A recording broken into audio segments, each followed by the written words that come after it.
Hola, welcome to Coffee with Avila. I'm Aviana Lemaire. I'm going to talk about BDSM and the sensory aspect for neurodivergent individuals.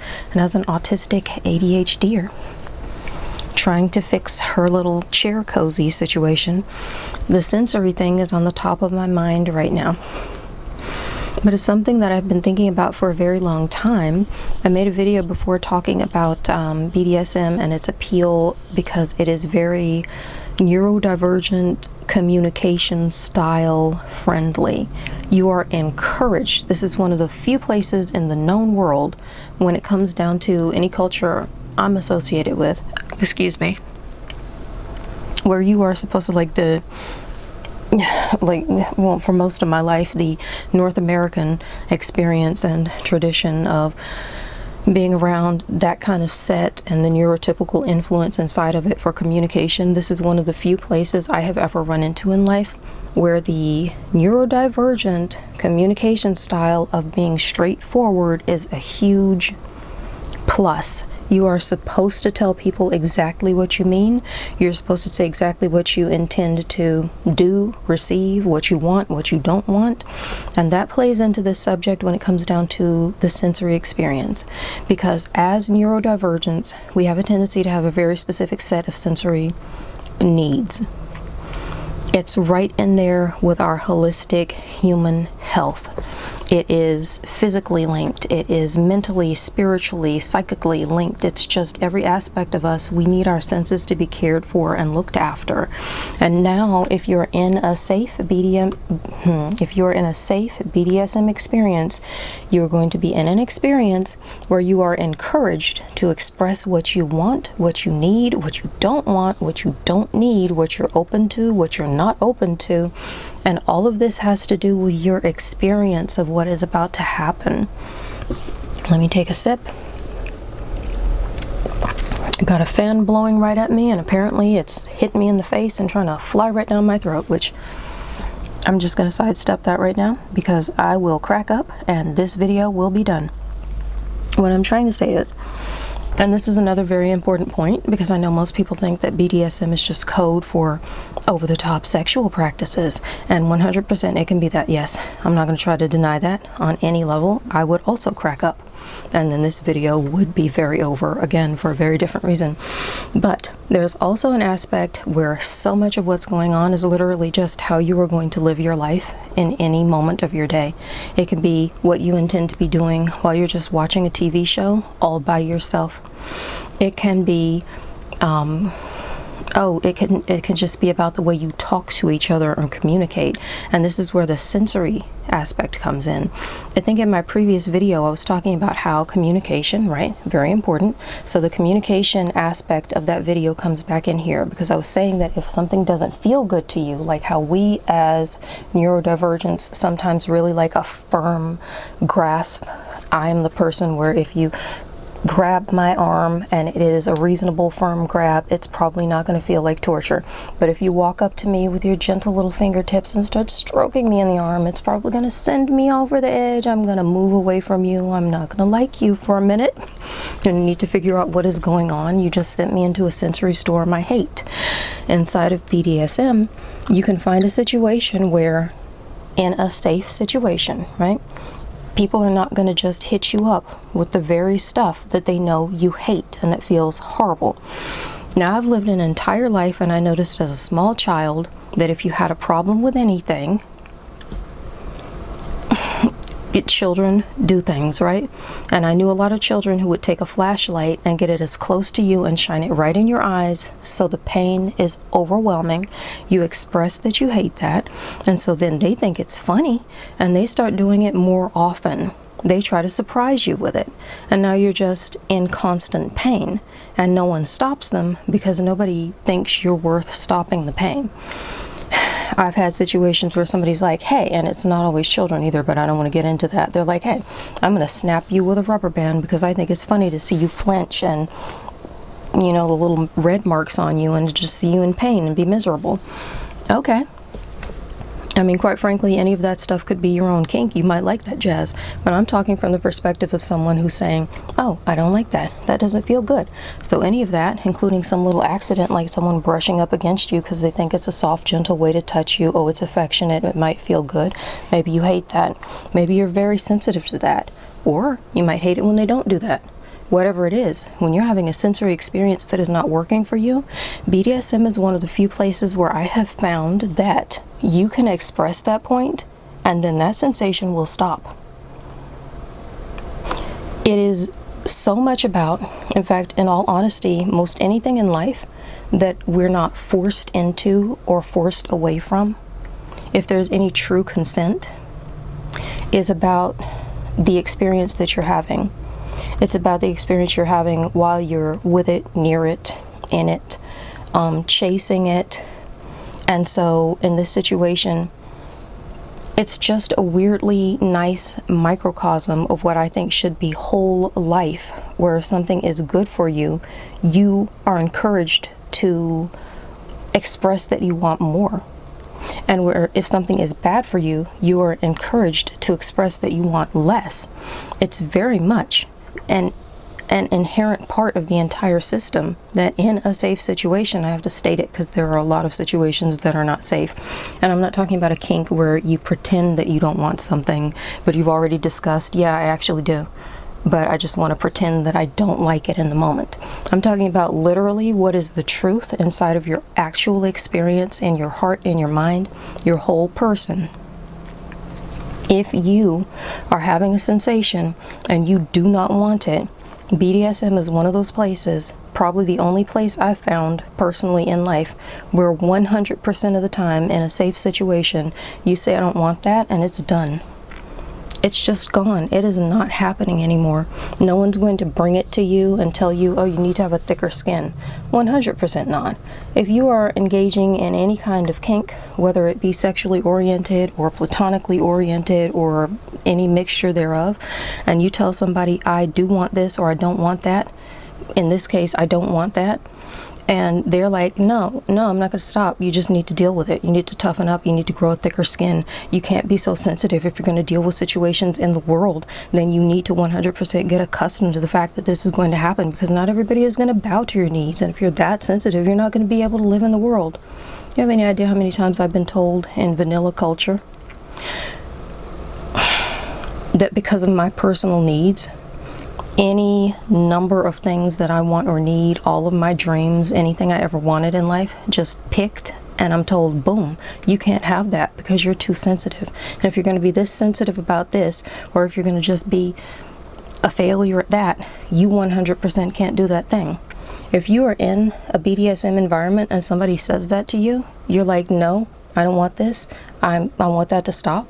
Safe wording, or saying that's a hard no, I don't even want to try it, or I don't want that to happen again. If you're in that situation and somebody's like, no, I'm not going to stop, that individual is unsafe.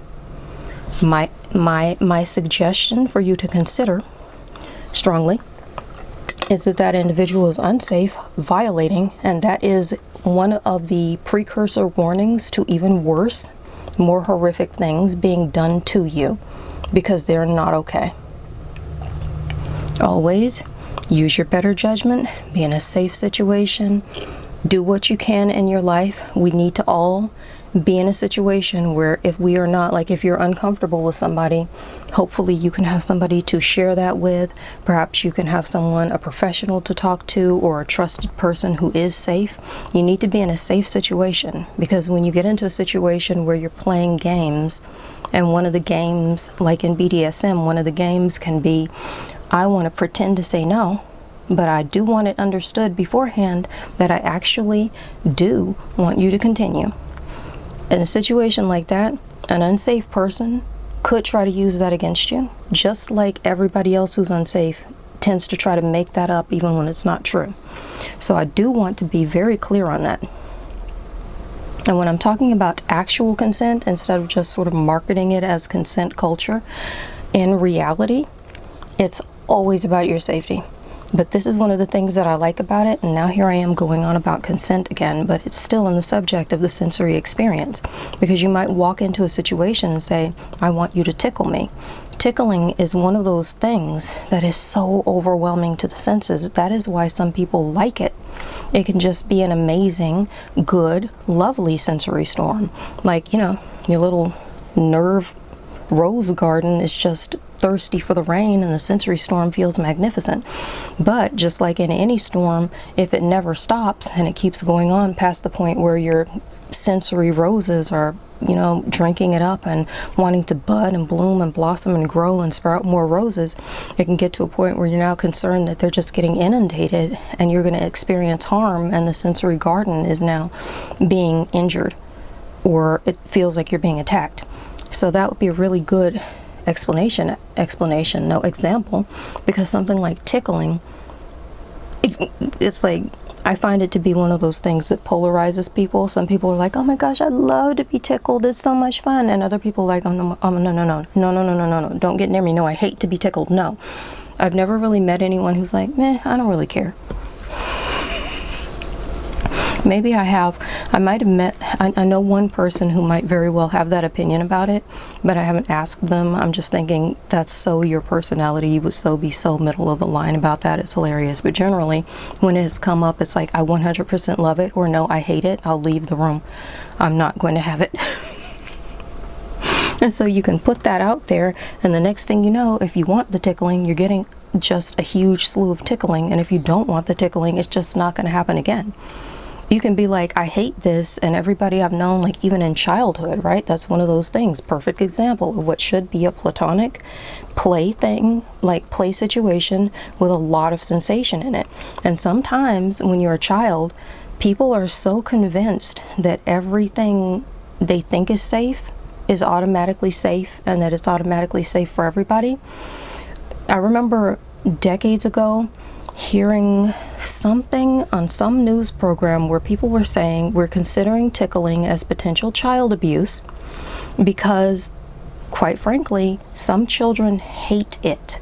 And part of the tickling game is very often, no, it tickles, right? But if it's safe and everyone's happy, you know, if you actually stop tickling and then they're like, oh, I want you to tickle me some more, then okay, you keep doing that. But there are some situations where people are so convinced that tickling is always safe and it's always fine. You have children who don't want to be tickled because it's way too much. And in my mind right now, I'm thinking, geez, how many of us have been sensory sensitive autists or ADHDers or whatever, sensory sensitive neurodivergence, and we really needed that to stop. But everybody else's culture said, what? Tickling is always safe, and saying stop is a part of the game, right? You go into BDSM as an adult, you are interacting with somebody and you tell them no tickling, they're not going to do it. Whereas in my experience, it's very possible that as a child, when you haven't asked for it, it's just going to keep happening and you don't know. And once again, I remember many years ago hearing somebody talking about it as a potential form of abuse, because people start tickling children and they assume that it's always fine and safe to tickle a child. And so then you end up with children who are, it was a thing where they were saying, I don't know where it was, but apparently they had some kind of safe space situation where children were talking about it. I don't know if it was like asked in therapy or what, but they're finding out, no, it's actually really harmful for some people, for some of these children. I know you're not supposed to say people talking about children, but I'm just crazy enough to think children are people too, right? They had this situation where they're like, it's actually kind of harmful for some children and they don't feel good with it. They don't feel safe. It makes them feel extremely unsafe. And lo and behold, surprise, surprise, it's teaching them early in life that they don't have any bodily autonomy, and that when they say no, it doesn't matter and no one will stop. So then we fast forward to the age of consent, where you can get into a relationship where someone's going to call it BDSM, because now you have a little contract. You're going to say, nope, I don't want to be tickled. Guess what's going to happen? You're not going to get tickled. Again, if it's a safe situation. Because if you're going out and saying that as an adult in BDSM and someone is ignoring it, that's when we know, at least on paper, that person is not safe. Sometimes there are extenuating circumstances, but I really do want to make a safe space here for people who know and who need to hear it, to know that even if someone is misunderstanding what you're saying, or they're not taking you seriously, the harm that you're experiencing is 100% valid and you don't have to put up with it. If there's a safe way to get to a safe place, you do not have to put up with that. And inside of the confines of something like BDSM, and this is the difference between BDSM culture and vanilla culture. I've had a lot of experiences in life where in vanilla culture, someone has decided, oh, it's just tickling. Like someone will say, oh, I wanted him to stop tickling me and he wouldn't. And you say that and everybody else is like, well, it's just tickling. I'm sure he didn't really get that it's dangerous or what have you. Okay, great. You come to the BDSM community. Go to any BDSM community and tell them we were doing tickling and I wanted him to stop and I said I'm not okay with it, and like it's clear, like, because you do they like I said, sometimes part of the game is you understand beforehand we're going to pretend like we don't want to be tickled, but we actually do want to be tickled, right? So go to the BDSM community and clarify. It's actually understood. I don't want to be tickled. I used a safe word, whatever code it is that means no, actually stop for real in real life. And they didn't stop. Tell that to them and see if anyone there does not tell you that you need to watch out for your safety, that that person did you wrong, that they were not correct. People will stand up for your consent.